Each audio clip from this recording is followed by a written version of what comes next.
Dr. Sarah Chen stepped off the transport shuttle onto station Kepler 442b, her boots making contact with the metallic deck plating that hummed with alien energy frequencies. The air tasted different here, recycled through Zephyrian atmospheric processors that left a slight ozone tang on her tongue. Around her, dozens of species moved through the arrival bay with practiced efficiency. Tall, graceful Altarians glided past on their four legs, their crystalline skin catching the station's artificial lighting. Stocky Corvin traders argued in their guttural language near cargo containers that leaked exotic spices into the air. Sarah adjusted the strap of her field equipment bag and consulted the holographic directory floating near the main entrance. The Galactic Conservation Authority headquarters occupied levels 40 through 60 of the massive orbital station. As humanity's first xenobiology specialist to join their ranks, she carried the weight of her species' reputation on her shoulders. The other passengers from her transport gave her curious looks. Humans were still a curiosity in this part of the galaxy, having achieved faster-than-light travel only 3 standard years ago. Most galactic species measured their spacefaring history in millennia. To them, humanity remained an unknown quantity, primitive newcomers who had stumbled into the cosmic community through what many considered dumb luck rather than genuine advancement. Sarah made her way to the transit tube that would carry her to the conservation levels. The tube car contained a mixed group of beings, and she noticed how conversations quieted when she entered. A pair of Rigelian scientists exchanged glances and spoke in hushed tones in their clicking language. Their translator devices weren't active, but Sarah had spent months learning basic Rigelian during her journey here. She caught fragments of their conversation. "Another human," clicked the first scientist. "They multiply like parasites on every world they touch." "This one carries field equipment," responded the second. "Perhaps they think to teach us about wildlife conservation?" Amusing, considering their own planet's ecological disasters. Sarah kept her expression neutral and focused on the transport tube's viewport. Beyond the transparent aluminum, the gas giant Kepler 442 dominated the view, its storm systems swirling in magnificent patterns that no human eyes had seen until recently. Its 12 moons orbited in a complex dance, 3 of them supporting diverse ecosystems that the Galactic Conservation Authority worked to protect. The tube arrived at level 45 with a soft chime. Sarah stepped out into a corridor lined with viewing ports that showcased the protected worlds under the authority's jurisdiction. Holographic displays showed everything from the crystal forests of Vegan Prime to the liquid nitrogen seas of Titan Proxima, where silicon-based lifeforms created living sculptures from mineral deposits. The reception area buzzed with activity. A Centauri administrator with 6 arms worked at multiple data stations simultaneously, her blue-tinted skin shifting color as she processed information. Near the central desk, a group of conservation officers discussed their latest mission reports. Sarah recognized species she had only read about in xenobiology textbooks: the elegant Serenians with their flowing, translucent bodies, the heavily armored Thraccari whose shell-like skin had evolved on a world where everything was predatory. Director Kekstar, a distinguished Zephyrian whose feathered crest marked him as elderly by his species standards, emerged from the main office complex. His amber eyes fixed on Sarah with what she had learned to recognize as polite skepticism. Zephyrians were known throughout the galaxy for their diplomatic nature, but also for their careful evaluation of others' capabilities. "Dr. Chen," Kekstar said, his voice carrying the melodic quality common to his species. "Welcome to Conservation Authority Station Kepler. Your academic credentials are impressive, though I confess some surprise at Earth's decision to send someone so young to such a challenging assignment." Sarah had expected this reaction. At 32, she was indeed young by galactic standards, where most species lived for centuries and gained expertise over decades of careful study. "Director Kekstar, thank you for accepting humanity's application to join the Conservation Authority. I understand this represents a significant leap of faith on your part." "Indeed," Kekstar replied, his crest feathers shifting in what Sarah recognized as mild amusement. "Your species has been spacefaring for less time than most of our junior staff have been studying xenobiology. However, the Council decided that humanity's unique perspective might prove interesting." The word interesting carried implications in galactic standard that ranged from potentially useful to likely catastrophic. Sarah suspected Kekstar meant something closer to the latter. They walked through the main operations center, where holographic displays showed real-time monitoring of dozens of protected ecosystems. Sarah observed conservation officers coordinating with field teams across multiple star systems. The scope of their work impressed her, maintaining biodiversity on hundreds of worlds, protecting endangered species that had evolved under conditions no human had ever imagined. Your first assignment, Kekstar continued, will be on Drakmor Prime. Are you familiar with the world? Sarah nodded. Gas giant moon, heavy gravity, extreme weather patterns. Home to the Drakmor apex predators, the largest land-based carnivores in this sector. Correct. The Drakmor situation has proven challenging for our field teams. The local wildlife has become increasingly aggressive toward our research stations. 3 different teams have requested emergency evacuation in the past 6 months. They stopped before a large holographic display showing Drakmor Prime in detail. The moon's surface featured vast purple grasslands broken by towering rock formations and deep canyons. Weather systems swept across the landscape with the intensity of hurricanes, driven by tidal forces from the gas giant it orbited. The apex predators you mentioned, Kekstar said, manipulating the display to show detailed scans of the creatures, we call them shadows. They're pack hunters, highly intelligent, and they've learned to associate our research equipment with threat. Previous teams have relied on containment barriers and defensive measures. The holographic shadows were magnificent and terrifying. Standing 4 meters tall at the shoulder, they possessed the muscular build of Earth's great cats but with 6 legs and crystalline protrusions along their spines that could generate bioelectric fields. Their obsidian black hide was marked with patterns that seemed to shift in the light, giving them their name. What approaches have previous teams attempted? Sarah asked, studying the behavioral data scrolling alongside the creature models. Standard protocols, replied Dr. Veltar, a Alta'iran xenobiologist who had approached their group. Her crystalline skin flickered with patterns that Sarah was learning to interpret as professional interest. Perimeter defenses, deterrent fields, remote monitoring systems. The shadows adapt quickly to our technology. They've learned to disable our equipment and have begun coordinating attacks on our installations. Sarah examined the incident reports more carefully. Each team had followed established galactic protocols for dealing with large predators, create barriers, maintain distance, observe from safety. The same approaches that had worked successfully on dozens of other worlds for thousands of years. Dr. Chen, Kekstar said, I must be direct with you. Your species' reputation for aggressive solutions to problems precedes you. The Conservation Authority exists to protect these creatures, not to harm them. Any approaches involving weapons or violence will result in immediate termination of human participation in our organization. Understood completely, Director. May I ask a question about the Shadow's social structure? Of course. The reports mention pack behavior, but the attack patterns seem too coordinated for simple pack hunting. Have previous teams studied their communication methods? Dr. Veltar's skin pattern shifted to what Sarah recognized as surprise. Communication methods?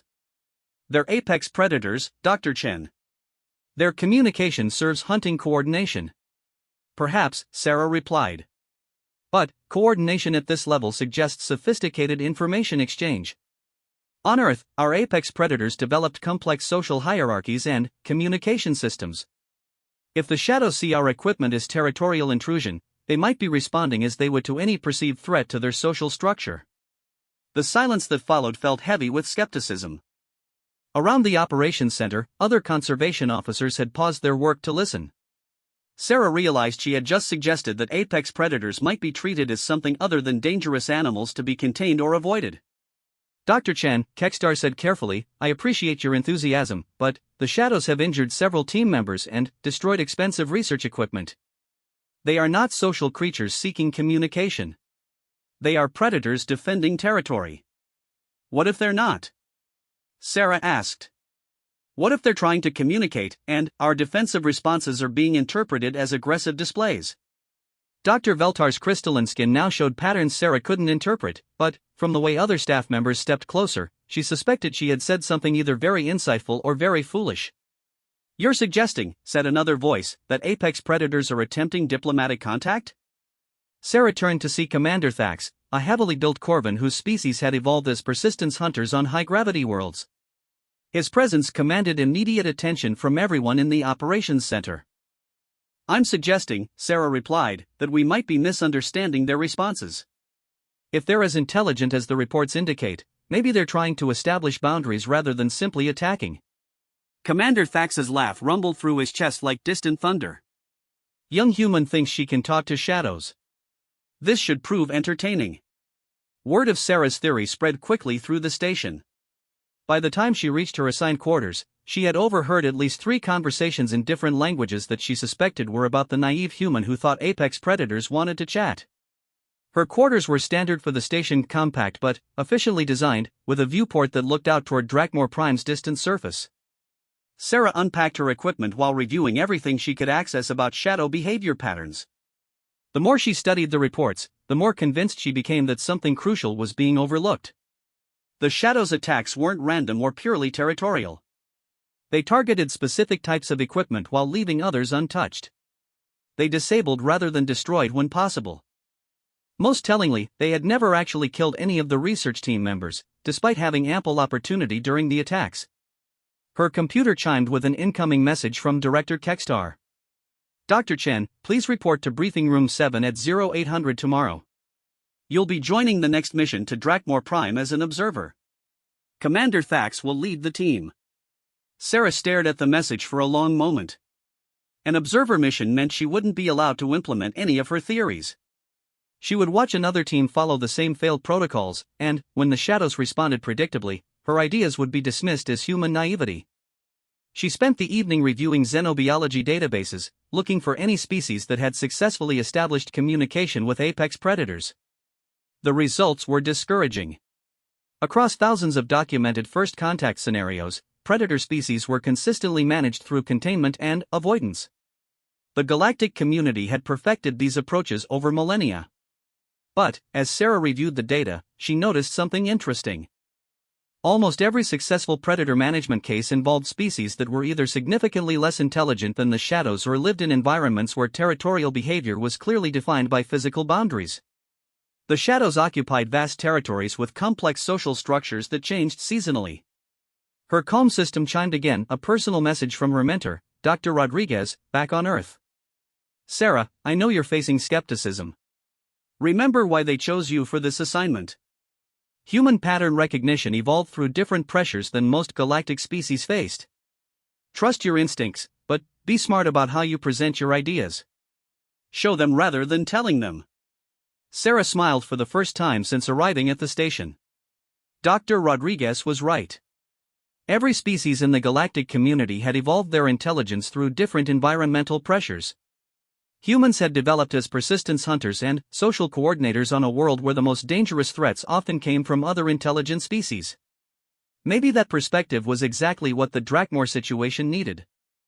She pulled up the mission briefing materials and began preparing for tomorrow's deployment. But, instead of studying the standard containment protocols, she focused on everything she could learn about shadow social behavior, territory marking, and communication patterns. If she was right about the Shadow's intelligence, tomorrow's mission might provide the perfect opportunity to prove it. If she was wrong, she would likely become another example of human overconfidence in the face of galactic predators. Either way, Sarah Chen was determined to show the Conservation Authority that humanity's approach to dangerous situations might be exactly what the galaxy needed. The shuttle descent to Drakmor Prime felt like riding inside a storm. Atmospheric turbulence from the gas giant's tidal forces shook the craft violently, and Sarah watched through the viewport as lightning storms carved brilliant patterns across the purple grasslands below. The shuttle's Frackery pilot, Lieutenant Zekmor, handled the descent with practiced ease despite conditions that would have challenged most species. Commander Thax sat across from Sarah in the passenger compartment, reviewing tactical displays on his personal interface. The Corvin's massive frame was secured in reinforced restraints designed for high-gravity worlds, and his equipment harness bristled with containment devices, energy barriers, and emergency beacons. First time on a predator world, human? Thax asked without looking up from his displays. First time on this particular predator world, Sarah replied. I've worked with dangerous wildlife before.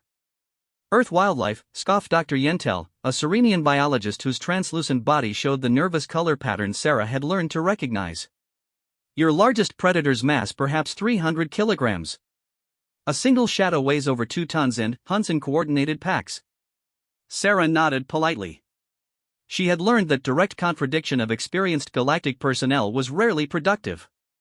Better to demonstrate through action than argue through words. The shuttle broke through the lower cloud layer, revealing the research station below.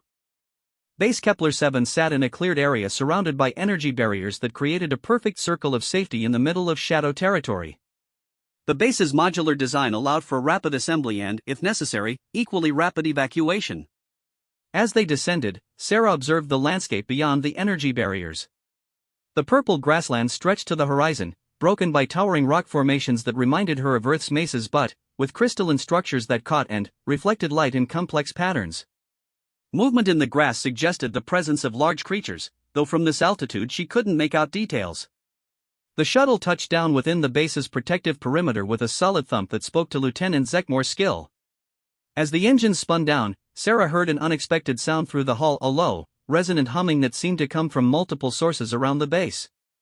Shadows, Commander Thax explained, noting her attention to the sound. They gather whenever shuttles arrive. Probably attracted by the engine noise.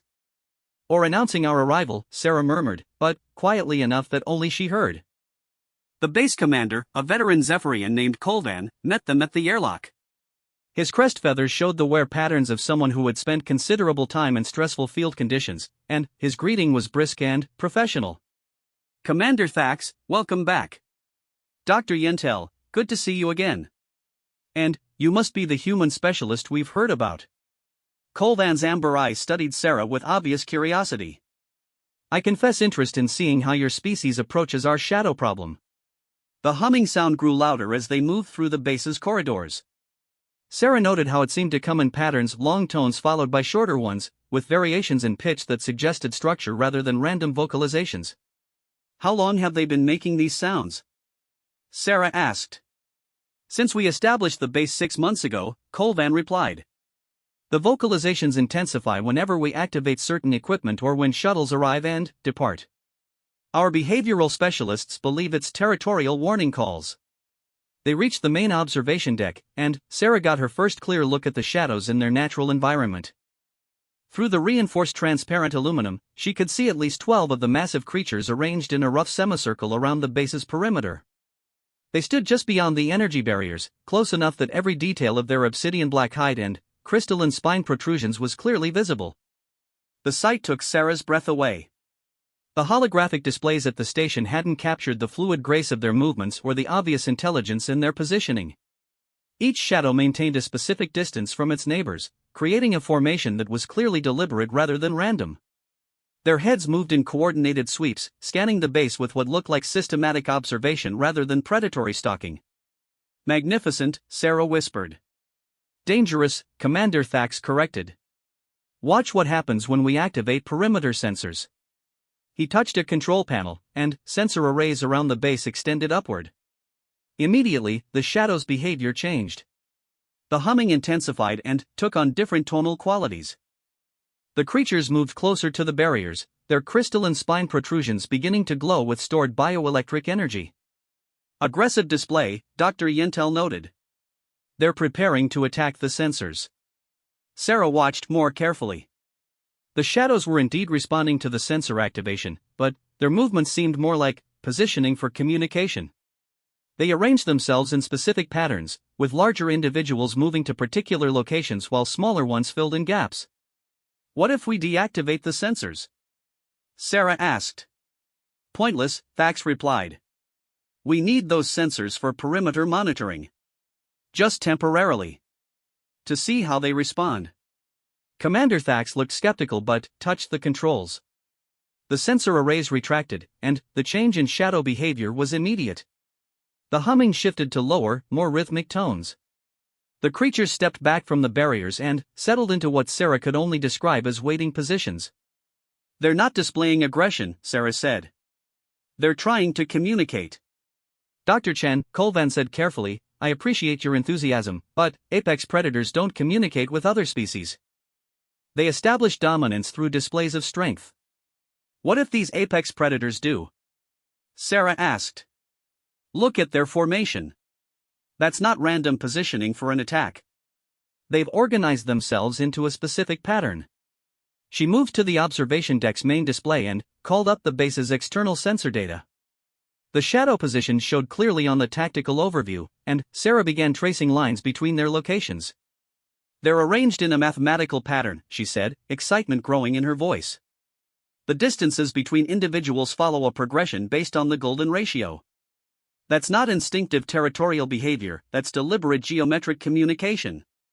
Dr. Yentel's translucent body flickered with colors Sarah hadn't seen before. You're suggesting that creatures who hunt and kill for survival are attempting mathematical discourse? I'm suggesting that creatures intelligent enough to coordinate complex pack hunting and adapt to our technology might be intelligent enough for more sophisticated communication than we've assumed. The humming outside changed again, becoming more complex. Sarah listened carefully, trying to identify patterns in the vocalizations. The tones seemed to cycle through specific sequences, with variations that suggested meaning rather than random sound. Commander Thax, Sarah said, what happens if someone goes outside the barriers? Immediate attack, Thax replied grimly. We lost 3 drones that way in the first week. Not drones. A person. The silence that followed was heavy with disbelief. Dr. Chen, Kolvan said slowly, I cannot authorize anyone to leave the protective barriers. The risk of death is absolute. What if the risk isn't what we think it is? Sarah pressed. What if they attack drones because drones can't communicate, but they might respond differently to a living being who can? That, Commander Thax rumbled, is the most dangerous theory I have ever heard a xenobiologist propose. Sarah studied the shadows through the observation port. Their positioning remained mathematically precise, their vocalizations continued in structured patterns, and, most importantly, they had maintained their current formation for over an hour without any aggressive displays. Base Commander, Sarah said formally, I request permission to test a communication protocol with the Shadow Pack. Absolutely not. What if I stay within emergency retrieval range? Keep the energy barriers at minimum power so I can be pulled back instantly if necessary? Dr. Chen, Dr. Yentel interjected, your species' reputation for reckless behavior is well known throughout the galaxy. This would be suicide. Or, Sarah replied, this might be exactly the kind of approach the situation requires. She turned back to the observation port and watched the shadows' coordinated movements. Everything about their behavior suggested intelligence and intention. If she was right about their communication attempts, the standard galactic protocols of barriers and containment would never work because they were addressing the wrong problem. The humming outside shifted again, and this time Sarah was certain she heard structure in the vocalizations. Patterns repeated with variations, like a language she couldn't yet understand but could recognize as language. One test, she said. Let me approach the barrier edge with communication equipment. Not weapons, not containment devices, just basic audio and visual recording gear. If they attack, you can retrieve me instantly. The human wants to talk to shadows, Commander Thax said, and Sarah couldn't tell if his tone held amusement or horror. The human wants to try something that hasn't been attempted before, Sarah corrected.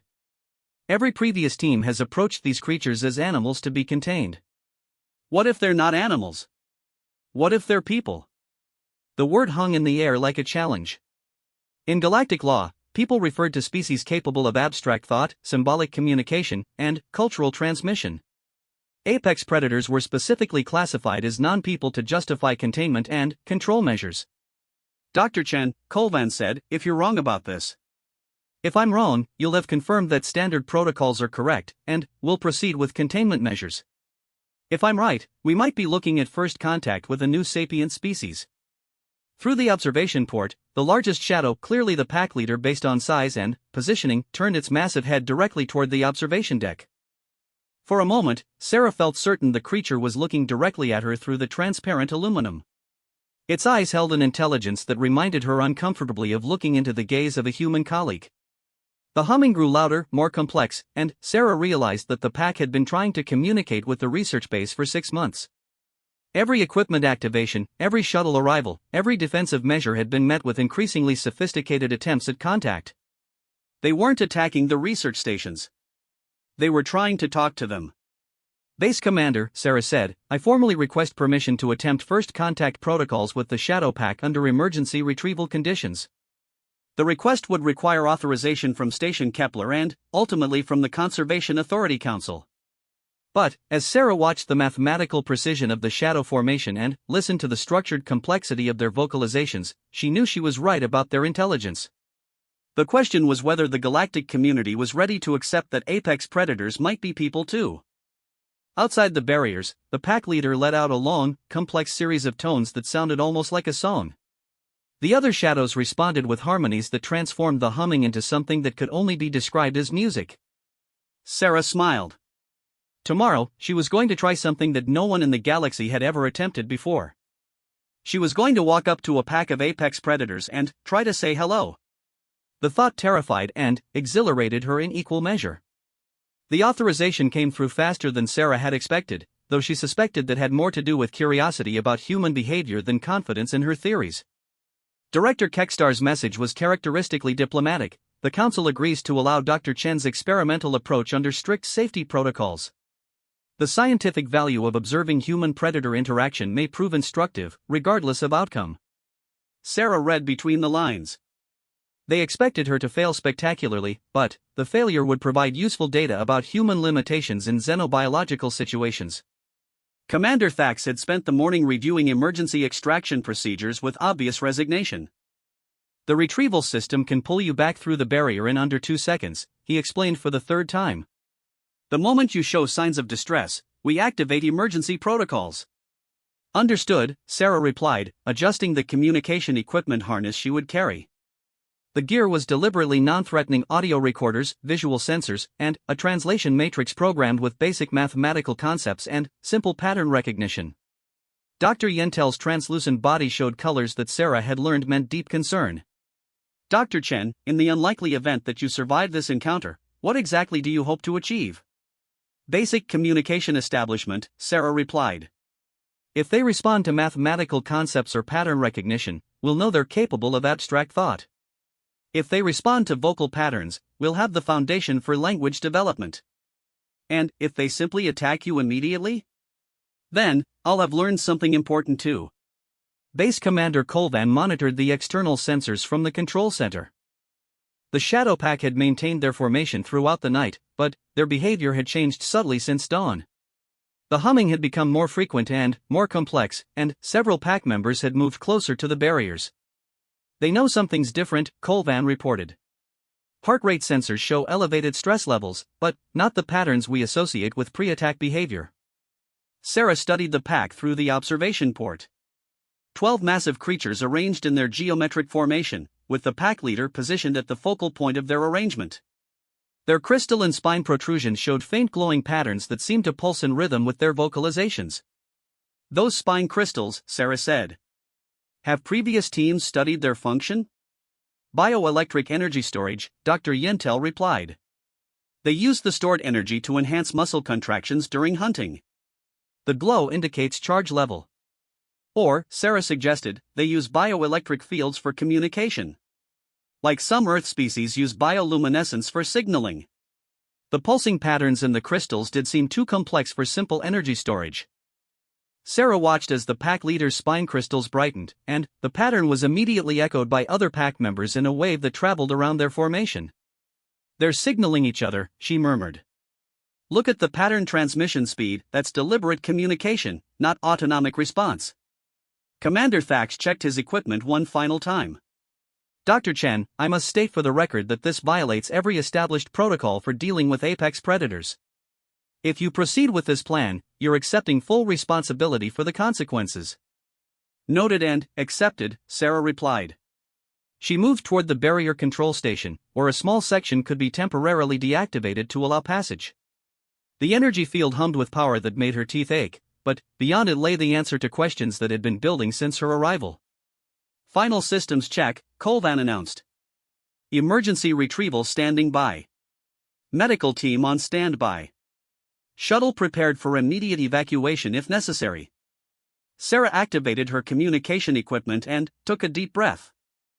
Lowering barrier section 7. The energy field flickered and died in a 3-meter section, creating an opening just large enough for a person to pass through. Immediately, the Shadow Pack's behavior changed. The humming intensified, and all 12 creatures turned their attention toward the opening. Sarah stepped through the barrier. The first thing that struck her was the silence.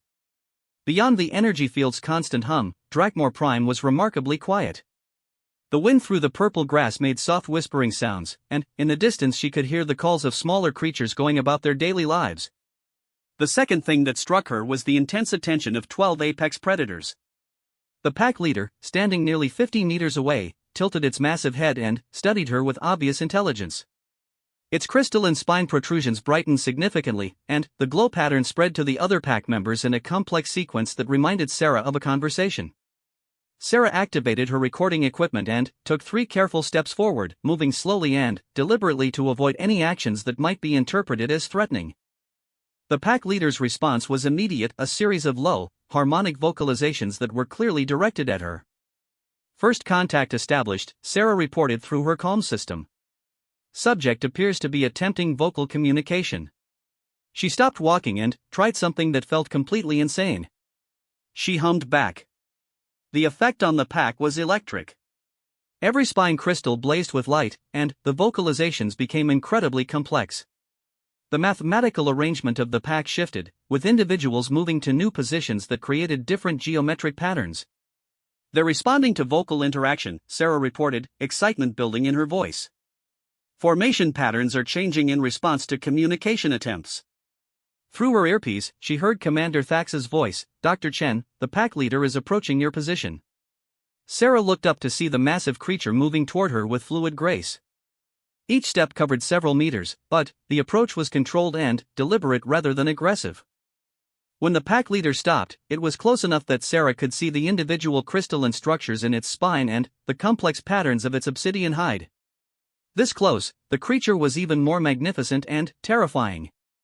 Its head was easily the size of Sarah's torso, and its 6 legs ended in retractable claws that could disembowel her with a casual swipe. But what struck her most forcefully was the obvious intelligence in its eyes. The pack leader lowered its head to Sarah's level and made a series of soft vocalizations that sounded almost questioning. The crystalline spine protrusions pulsed with gentle light patterns that created complex designs along its massive frame. Sarah activated her translation matrix and began cycling through basic mathematical concepts, prime numbers, geometric sequences, simple arithmetic progressions. The pack leader listened intently, its head tilting in what looked remarkably like concentration. When Sarah finished the mathematical sequence, the pack leader responded with its own vocalizations. The translation matrix immediately began identifying patterns and structure in the sounds. Within minutes, it had isolated repeated elements that suggested vocabulary and syntax. Base control, Sarah reported, her voice tight with excitement. Translation matrix is identifying linguistic structures in subject vocalizations. This appears to be actual language, not instinctive communication. The pack leader's next series of sounds came through the translation matrix as fragmented concepts: arrival, new, different, understanding, attempt. It's trying to say something about my arrival, Sarah realized. About understanding and attempts at communication. She tried responding with simple concepts through the translation matrix. Understanding, yes; communication, attempt. The pack leader's crystalline spine blazed with light, and it let out what could only be described as an excited call. The rest of the pack responded with complex harmonies that transformed the entire encounter into something approaching a celebration. Dr. Chen, came Colvan's voice through her earpiece, we're seeing unprecedented pack behavior. Every individual is participating in synchronized vocalizations. This is not predatory behavior. Sarah looked around at the 12 massive creatures and realized she was standing in the middle of a welcoming ceremony. The geometric formations, the synchronized vocalizations, the carefully controlled approach of the pack leader, all of it had been an attempt to establish peaceful contact with the research base. For 6 months, the Conservation Authority had been interpreting diplomatic overtures as territorial aggression. The pack leader made another series of vocalizations that came through the translation matrix as fragments: many arrivals, understanding refused, attempts ignored, frustration, new different, hope. They've been trying to communicate with every research team, Sarah realized. We've been misinterpreting their diplomatic approaches as attacks. She tried to formulate a response that would convey understanding and peaceful intention. The translation matrix processed her intent and converted it into harmonic patterns similar to the pack leader's vocalizations. The response from the pack was immediate and overwhelming. Every creature began vocalizing in complex harmonies while their spine crystals created light patterns that transformed the entire gathering into something approaching an art form. The mathematical precision of their positioning became even more apparent as they arranged themselves into new geometric forms. Base control, Sarah reported, I believe I'm witnessing a cultural ceremony. The shadows appear to be celebrating successful first contact. Through her earpiece, she heard Dr. Yentel's voice, Dr. Chen, you're suggesting these creatures possess culture? I'm suggesting these creatures are people, Sarah replied firmly. They have language, mathematics, art, and diplomatic protocols. They've been trying to establish peaceful contact with our research teams for months. The pack leader approached even closer and extended one of its massive foreclaws toward Sarah. The gesture was unmistakably deliberate and offered handshake or its equivalent in shadow culture. Sarah reached out and gently touched the extended claw with her gloved hand. The contact seemed to complete some kind of protocol, because the entire pack erupted in celebratory vocalizations while their spine crystals created what could only be described as fireworks displays. The geometric patterns of their formation shifted into new configurations that suggested joy and welcome. First contact successfully established, Sarah reported. The Shadow Pack appears to be celebrating diplomatic recognition. Back at the base, Commander Thax watched the unprecedented display through the observation port. In 30 years of conservation work, he muttered, I have never seen anything like this. The pack leader began another series of vocalizations, these more complex and sustained than any previous communication. The translation matrix worked frantically to process the linguistic structures, gradually assembling meaning from the harmonic patterns. Translation coming through, Sarah reported. Subject appears to be introducing themselves and their pack. They're providing names and roles within their social structure. The pack leader was called something that translated roughly as Bright Pathfinder, and held the position of diplomatic contact for the regional pack confederation. The other pack members had names that reflected their roles: Deep Song Maker, Star Pattern Keeper, Swift Message Carrier. They weren't just apex predators. They were a diplomatic mission. Base control, Sarah said, her voice filled with wonder, I believe the shadows are the authorized representatives of a larger society. They've been trying to establish formal diplomatic contact with the galactic community. The implications struck her as she spoke. The Conservation Authority hadn't been dealing with wildlife management issues. They had been inadvertently suppressing first contact with a sapient species. Bright Pathfinder made another series of vocalizations that the translation matrix rendered as a complex question about Sarah's own social role and the intentions of the sky travelers who had established the research base. Sarah took a deep breath and began the most important diplomatic conversation of her career. She had to explain humanity, the galactic community, and the Conservation Authority to a species that had been trying to make peaceful contact for months. As she began to speak, she realized that everything was about to change.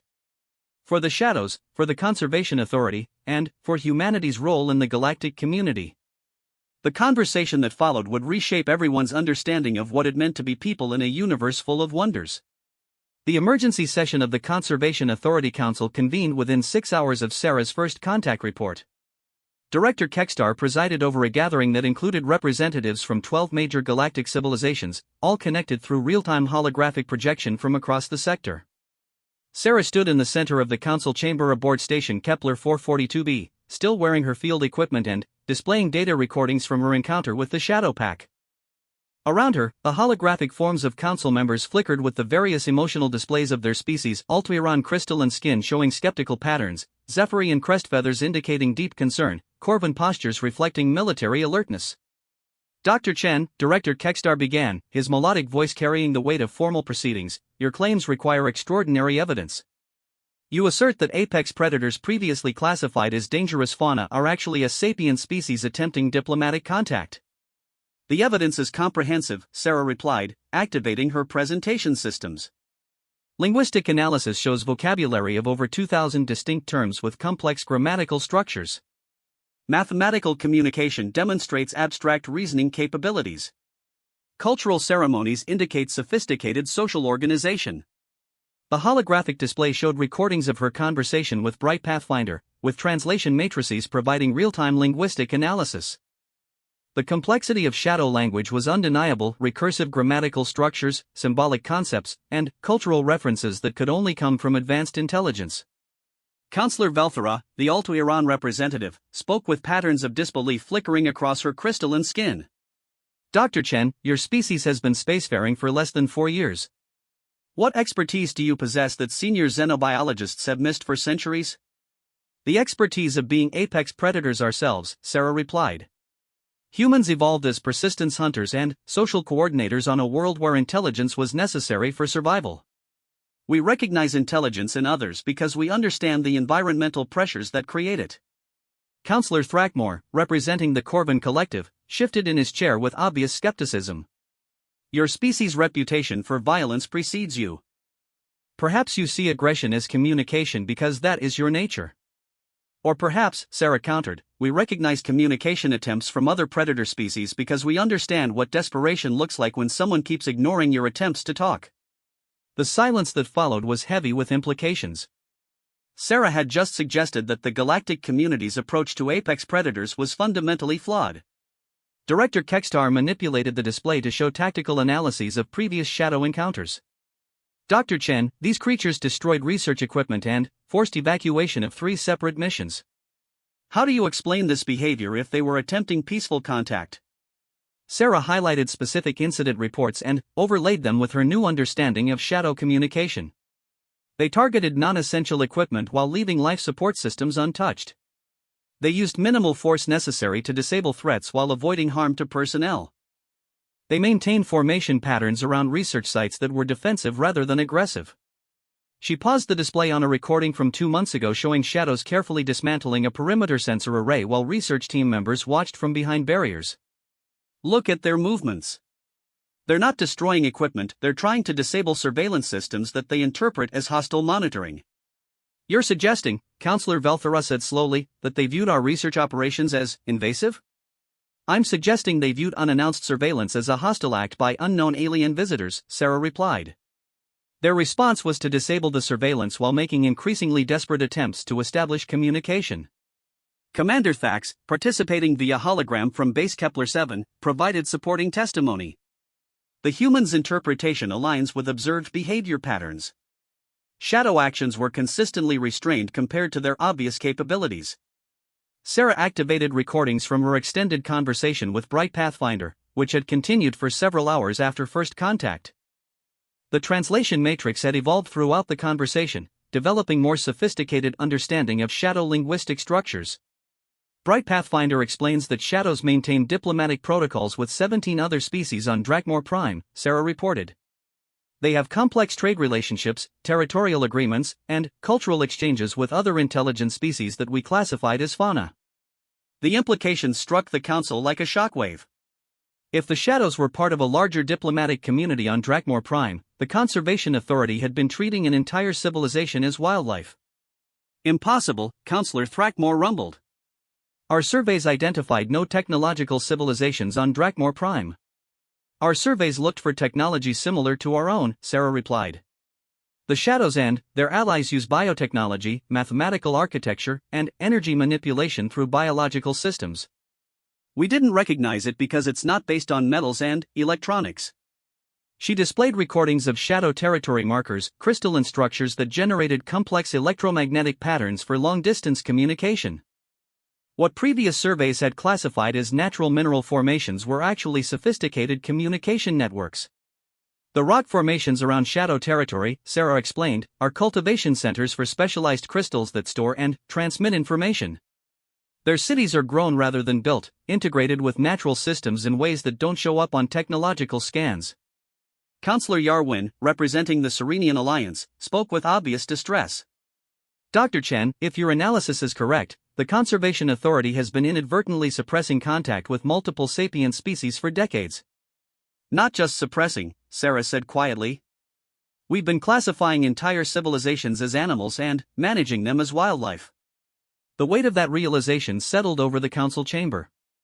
Hundreds of worlds under Conservation Authority protection might harbor sapient species that had been systematically prevented from making contact with the galactic community. Director Kekstar was quiet for a long moment before speaking. Dr. Chen, what do the Shadows request of us now that communication has been established? Sarah smiled for the first time during the proceedings. They want to apply for membership in the Galactic Conservation Authority. The silence that followed was absolute. They want to join us? Counselor Velthera asked. Bright Pathfinder explains that Shadows have been observing our conservation efforts for months, Sarah replied. They approve of our goals and want to contribute their knowledge of planetary ecosystems to help protect other worlds. She displayed recordings of Bright Pathfinder describing shadow conservation techniques, biological approaches to ecosystem management that worked with natural systems rather than imposing technological solutions. They've maintained stable ecosystems on Drakmor Prime for over 12,000 years, Sarah reported. They want to share those techniques with the galactic community. Commander Thax leaned forward in his holographic projection. They have knowledge we need? They have perspectives we need, Sarah corrected. The Shadow Confederation includes species that have developed biological sciences far beyond our current understanding. They manipulate genetics through symbiotic relationships, create living architecture that adapts to environmental changes, and maintain planetary climates through ecosystem engineering. The recording showed examples of shadow biotechnology, living buildings that grew and adapted to their inhabitants' needs, transportation systems based on trained creatures that traveled between worlds, communication networks that used biological systems to transmit information across interstellar distances. It's a completely different approach to civilization, Sarah explained. They achieve technological complexity through biological engineering rather than mechanical systems. Counselor Thrakmore studied the displays with obvious interest. This biotechnology, it could revolutionize our conservation efforts. More than that, Sarah said. It could revolutionize our understanding of what civilization looks like. The shadows aren't just another species applying for membership, they represent an entirely different model of how sapient beings can develop and thrive. Director Kekstar activated his own displays, showing preliminary assessments based on Sarah's data. The implications are staggering. If the shadow model proves viable, we could develop conservation techniques that work with natural systems rather than requiring technological intervention. That's exactly what they're offering, Sarah replied. Bright Pathfinder has outlined a collaborative research program that would combine shadow biotechnology with galactic conservation science. Counselor Yarwin's translucent body showed patterns of excitement. Dr. Chen, how soon can formal diplomatic contact be established? It already has been, Sarah replied. Bright Pathfinder is waiting at Base Kepler 7 with a formal delegation representing the Shadow Confederation. They're prepared to present their membership application to the Conservation Authority Council. The chamber erupted in discussion as council members began considering the logistics of the first formal diplomatic contact with the Shadow Confederation. Questions flew about translation protocols, cultural exchange procedures, and integration of biotechnology with existing conservation methods. Through it all, Sarah watched with quiet satisfaction. The conversation had shifted from whether the shadows were sapient to how quickly formal diplomatic relations could be established. Dr. Chan, Director Kekstar said, bringing order back to the chamber, your species has achieved something remarkable. In 4 years of spacefaring, humanity has made first contact with a civilization that our established protocols failed to recognize for decades. Humanity didn't achieve this, Sarah replied. Individual humans achieve this by approaching the situation differently than established protocols suggested. Sometimes the newcomer's perspective is exactly what's needed to see what everyone else missed. Counselor Velthara's crystalline skin showed patterns that Sarah recognized as respect. Dr. Chen, the Conservation Authority would like to formally request that humanity establish a Xena contact division. Your species' approach to first contact situations may prove invaluable as we review our protocols for other protected worlds. Sarah nodded, understanding the magnitude of what was being offered. Humanity was being invited to take a leadership role in developing new approaches to contact with sapient species. I believe humanity would be honored to contribute, she replied. But, the real honor belongs to the Shadows, who spent 6 months patiently trying to communicate with visitors who kept interpreting their diplomacy as aggression. As the council session moved toward formal recognition of the Shadow Confederation, Sarah reflected on the morning's events. She had walked through an energy barrier to meet apex predators and ended up facilitating humanity's first major diplomatic success in the galactic community. More importantly, she had helped establish contact between two very different forms of civilization, opening possibilities for collaboration that neither side had previously imagined. The apex predators had indeed obeyed her commands, but only because she had been intelligent enough to realize that what they really wanted was the chance to give commands of their own. 6 months after first contact, the joint research facility on Drakmor Prime had become something unprecedented in galactic history, a fully integrated xenobiological research station where traditional technology worked alongside living biotechnology in ways that previous generations of scientists had never imagined possible. Sarah walked through the facility's bio-integrated corridors, where shadow-grown crystalline structures provided both structural support and environmental control. The walls themselves were alive, responding to the inhabitants' needs by adjusting temperature, humidity, and air composition through biological processes that made conventional life support systems seem crude and wasteful. The transformation had been remarkable to witness.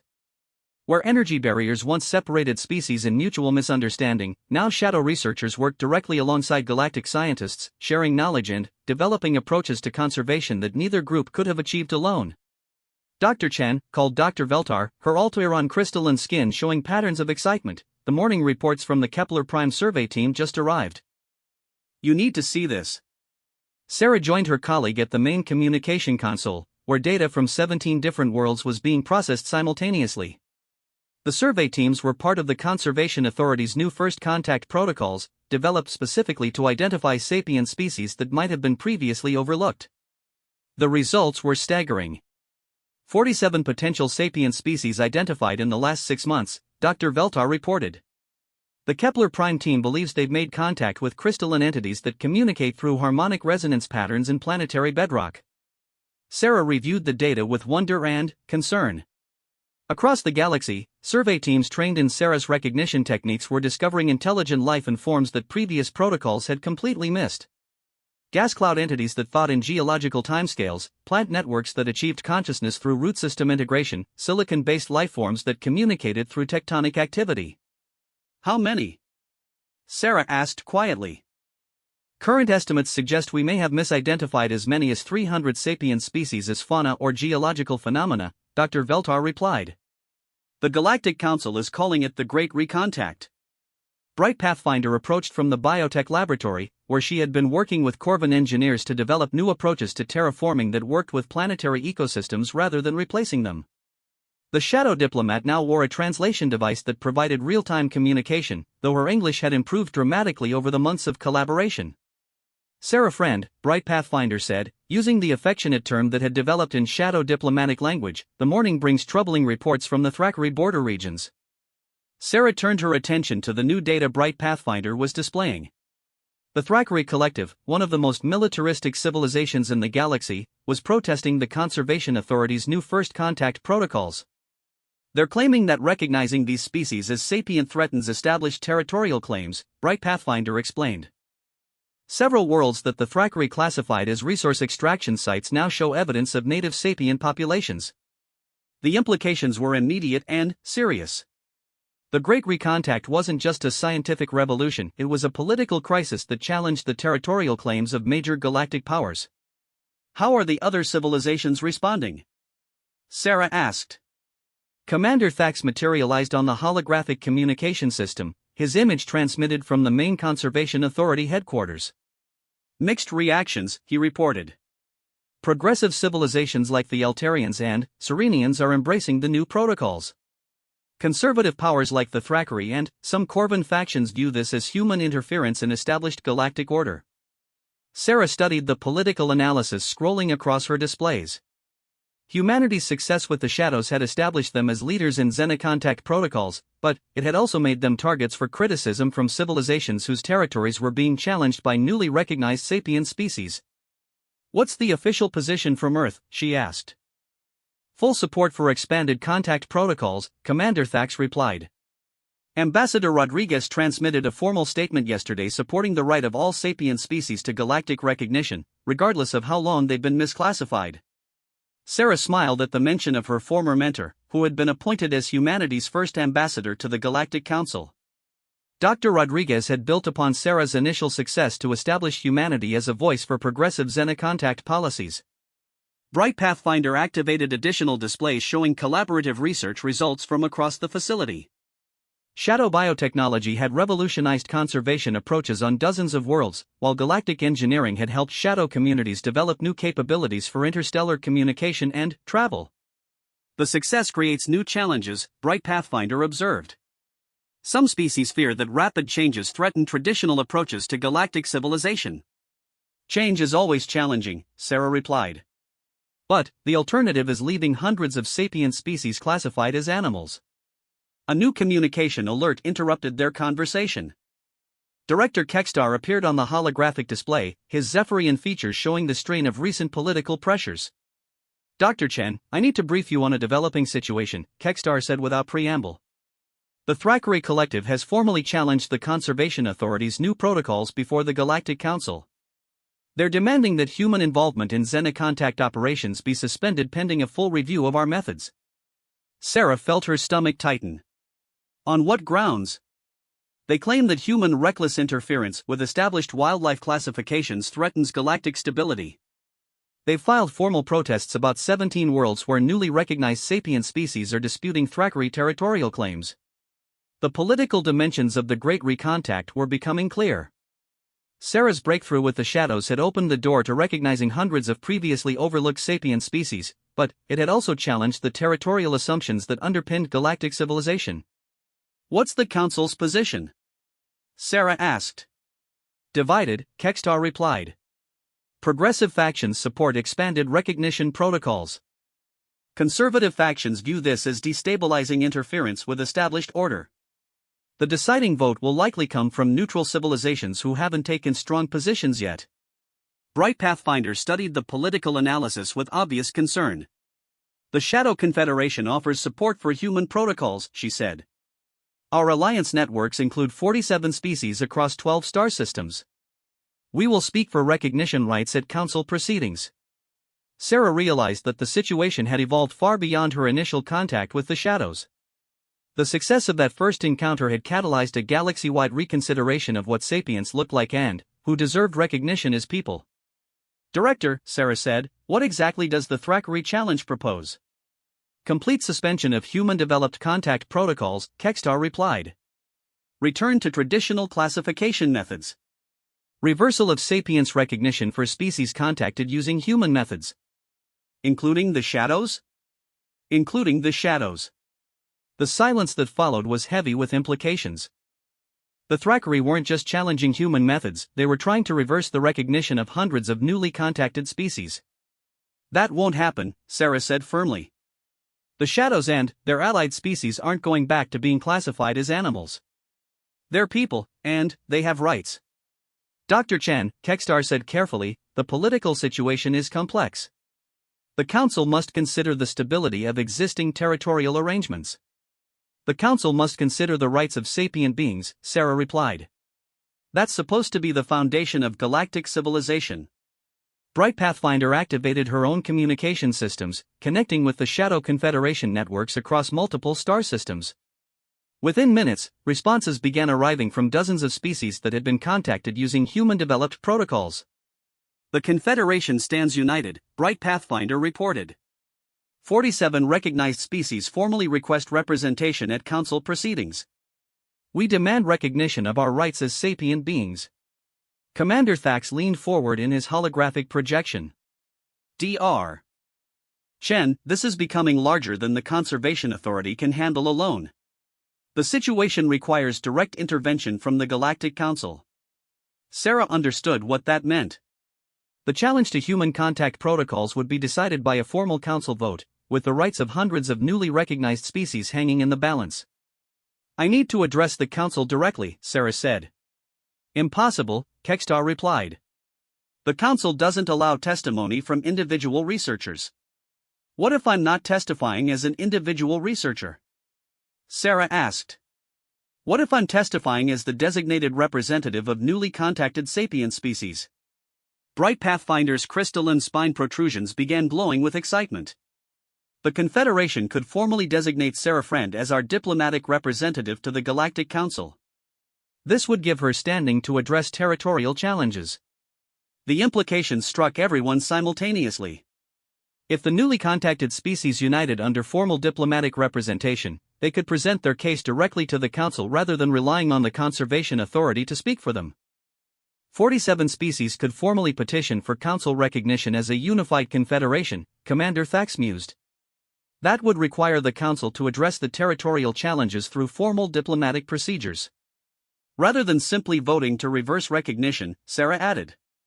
They would have to treat this as a dispute between established powers and newly recognized civilizations. Director Kekstar's holographic image flickered with what Sarah recognized as excitement. Dr. Chen, you're proposing to transform a bureaucratic dispute into formal first contact proceedings. I'm proposing to give newly recognized sapient species a voice in determining their own fate, Sarah replied. Over the following hour, they developed a strategy that would fundamentally change the nature of the challenge. Instead of defending human contact methods, they would present a unified petition from dozens of newly contacted species demanding recognition of their rights as sapient beings. The bureaucratic revolution had become a diplomatic revolution. As Sarah prepared for her testimony before the Galactic Council, she reflected on the journey that had brought her to this point. 6 months ago, she had been a young human scientist trying to prove herself worthy of galactic respect. Today, she was preparing to speak for hundreds of sapient species whose very existence challenged the assumptions that galactic civilization was built upon. The apex predators hadn't obeyed her commands because she was superior to them. They had chosen to work with her because she was the first being to recognize them as equals.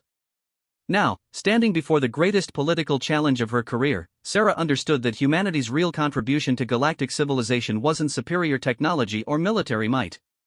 It was the willingness to see intelligence in unexpected forms and to treat that intelligence with respect. Tomorrow, she would find out if the galaxy was ready for that lesson. The young human who had been mocked as a naive newcomer was about to reshape the fundamental principles of galactic civilization. And she was not going into that council chamber alone.